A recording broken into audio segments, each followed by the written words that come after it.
ನಮಸ್ಕಾರ ಸ್ನೇಹಿತರೆ, ಸ್ನೇಹ ಲೋಕ ಕೇಕೆ ಚಾನಲ್ಗೆ ನಿಮ್ಮೆಲ್ಲರಿಗೂ ಸ್ವಾಗತ.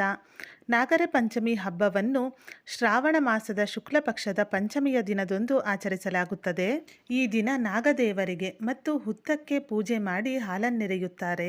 ನಾಗರ ಪಂಚಮಿಯ ದಿನದಂದು ನಾಗದೇವತೆಯನ್ನು ಪೂಜೆ ಮಾಡುವುದರಿಂದ ಸರ್ಪದೋಷ ನಿವಾರಣೆಯಾಗುತ್ತದೆ, ಎಲ್ಲ ದೋಷಗಳು ನಿವಾರಣೆಯಾಗುತ್ತದೆ ಎಂಬ ನಂಬಿಕೆ ಇದೆ.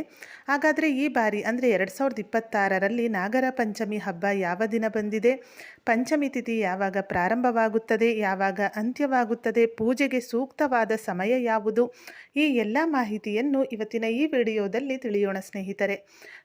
ಅದಕ್ಕಿಂತ ಮುಂಚೆ ನೀವು ಇನ್ನೂ ನನ್ನ ಚಾನಲ್ನ ಸಬ್ಸ್ಕ್ರೈಬ್ ಮಾಡ್ಕೊಂಡಿಲ್ಲ ಅಂದರೆ ದಯವಿಟ್ಟು ಸಬ್ಸ್ಕ್ರೈಬ್ ಮಾಡ್ಕೊಳ್ಳಿ, ತಪ್ಪದೆ ಬೆಲ್ಲೈಕನನ್ನು ಕೂಡ ಕ್ಲಿಕ್ ಮಾಡಿ. ನಾಗರ ಪಂಚಮಿಯ ದಿನದಂದು ಕೆಲವರು ನಾಗರ ಕಲ್ಲಿಗೆ ಪೂಜೆ ಮಾಡಿದರೆ ಇನ್ನು ಕೆಲವರು ಹುತ್ತಕ್ಕೆ ಪೂಜೆ ಮಾಡುತ್ತಾರೆ. ಇನ್ನು ಕೆಲವರು ಮನೆಯಲ್ಲಿಯೇ ನಾಗದೇವತೆಯನ್ನು ಸ್ಥಾಪನೆ ಮಾಡಿ, ಅಂದರೆ ಬೆಳ್ಳಿಯ ನಾಗರ ವಿಗ್ರಹವಿದ್ದರೆ ಅದನ್ನೇ ಸ್ಥಾಪನೆ ಮಾಡಿ ಪೂಜೆ ಮಾಡುತ್ತಾರೆ. ನಾಗಪ್ಪನನ್ನು ಪೂಜಿಸುವವರು ಭಕ್ತರು ಮಡಿಯಿಂದ ಉಪವಾಸದಿಂದ ಈ ಒಂದು ಪೂಜೆಯನ್ನು ಮಾಡುತ್ತಾರೆ. ನಾಗರ ಪಂಚಮಿಯ ದಿನದಂದು ಭೂಮಿಯನ್ನು ಅಗೆಯುವುದಾಗಲಿ ಅಥವಾ ಉಳುಮೆ ಮಾಡುವುದಾಗಲಿ ಮಾಡಬಾರದು ಎಂಬ ನಂಬಿಕೆ ಇದೆ. ಈ ದಿನ ಮಾಂಸಾಹಾರವನ್ನು ಸಹ ಸೇವಿಸಬಾರದು. ಹಾಗಾದರೆ ಈ ಬಾರಿ 2026ರಲ್ಲಿ ಈ ಒಂದು ನಾಗರ ಪಂಚಮಿ ಹಬ್ಬ ಯಾವ ದಿನ ಬಂದಿದೆ ಎಂಬುದಾದರೆ, ನಾಗರ ಪಂಚಮಿ ಹಬ್ಬವು ಆಗಸ್ಟ್ 17ನೇ ತಾರೀಕು ಸೋಮವಾರದಂದು ಬಂದಿದೆ. ಸೋಮವಾರದಂದು ನಾಗರ ಪಂಚಮಿ ಬಂದಿರೋದ್ರಿಂದ ತುಂಬ ವಿಶೇಷವಾಗಿರುತ್ತದೆ. ಏಕೆಂದರೆ ಶಿವನಿಗೂ ಕೂಡ ಸೋಮವಾರ ತುಂಬಾ ಪ್ರಿಯವಾದದ್ದು. ನಾಗಪ್ಪನ ಪೂಜೆ ಮಾಡಲು ವಿಶೇಷವಾದ ದಿನ ಅಂತಲೇ ಹೇಳ್ಬೋದು ಈ ಸೋಮವಾರವನ್ನು.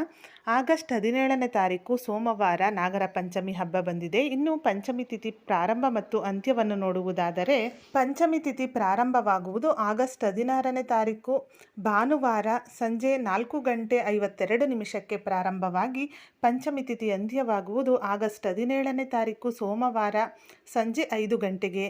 ಹೆಚ್ಚಿನ ಪ್ರಮಾಣದ ಪಂಚಮಿ ತಿಥಿ ಮತ್ತು ಸೂರ್ಯೋದಯದ ಪ್ರಕಾರ ಈ ಒಂದು ನಾಗರ ಪಂಚಮಿ ಹಬ್ಬವನ್ನು ಆಗಸ್ಟ್ 17ನೇ ತಾರೀಕು ಸೋಮವಾರದಂದು ಮಾಡಲಾಗುತ್ತದೆ. ಇನ್ನು ಪೂಜೆಗೆ ಶುಭ ಸಮಯವನ್ನು ನೋಡುವುದಾದರೆ, ನಾಗರ ಪಂಚಮಿಯ ಹಬ್ಬದ ದಿನದಂದು ನಾಗದೇವತೆಯನ್ನು ಪೂಜಿಸುವವರು ಮಡಿಯಿಂದ ಮತ್ತು ಉಪವಾಸದಿಂದ ಈ ಒಂದು ವ್ರತವನ್ನು ಆಚರಿಸುತ್ತಾರೆ. ಆದ್ದರಿಂದ ಬೆಳಿಗ್ಗೆ ಪೂಜೆ ಮಾಡಿದ್ರೆ ತುಂಬಾ ಒಳ್ಳೆಯದು. ನಾಗರ ಪಂಚಮಿ ಹಬ್ಬದ ದಿನದಂದು ಪೂಜಾ ಮುಹೂರ್ತವು ಬೆಳಿಗ್ಗೆ 6:08 8:38 ಇರುತ್ತದೆ. ಈ ಸಮಯದಲ್ಲಿ ಪೂಜೆ ಮಾಡಿ. ಈ ಸಮಯದಲ್ಲಿ ಪೂಜೆ ಮಾಡಲು ಸಾಧ್ಯವಾಗದವರು ಆ ದಿನದ ರಾಹುಕಾಲವನ್ನು ಬಿಟ್ಟು ಮಿಕ್ಕ ಸಮಯದಲ್ಲಿ ಪೂಜೆ ಮಾಡಬೇಕು. ಆದರೆ ಪಂಚಮಿ ತಿಥಿ ನಮಗೆ 5 ಗಂಟೆಗೆ ನಾವು ಮುಕ್ತಾಯ ಆಗೋದ್ರಿಂದ 5 ಗಂಟೆಯ ಒಳಗೆ ನೀವು ನಾಗರ ಪಂಚಮಿಯ ದಿನದಂದು ಪೂಜೆ ಮಾಡಿ. ಸ್ನೇಹಿತರೆ, ಈ ವಿಡಿಯೋದಲ್ಲಿ ನಾಗರ ಪಂಚಮಿ ಹಬ್ಬ ಯಾವ ದಿನ ಬಂದಿದೆ, ಪೂಜೆಗೆ ಶುಭ ಸಮಯ ಏನು, ಪಂಚಮಿ ತಿಥಿ ಯಾವಾಗ ಪ್ರಾರಂಭವಾಗುತ್ತದೆ, ಯಾವಾಗ ಅಂತ್ಯವಾಗುತ್ತದೆ, ಈ ಎಲ್ಲ ಮಾಹಿತಿಯನ್ನು ತಿಳಿಸಿದ್ದೇನೆ. ಇವತ್ತಿನ ಈ ವಿಡಿಯೋ ನಿಮಗೆ ಇಷ್ಟವಾದಲ್ಲಿ ವಿಡಿಯೋನ ಲೈಕ್ ಮಾಡಿ, ಹಾಗೆ ನಿಮ್ಮ ಫ್ರೆಂಡ್ಸ್ ಆ್ಯಂಡ್ ಫ್ಯಾಮಿಲಿಗೂ ಈ ವಿಡಿಯೋವನ್ನು ಶೇರ್ ಮಾಡಿ. ಇದೇ ಥರದ ಮತ್ತಷ್ಟು ಮಾಹಿತಿಗಾಗಿ ಸ್ನೇಹ ಲೋಕ ಕೇಕೆ ಚಾನಲ್ನ ಸಬ್ಸ್ಕ್ರೈಬ್ ಮಾಡಿಕೊಂಡು ಸಪೋರ್ಟ್ ಮಾಡಿ.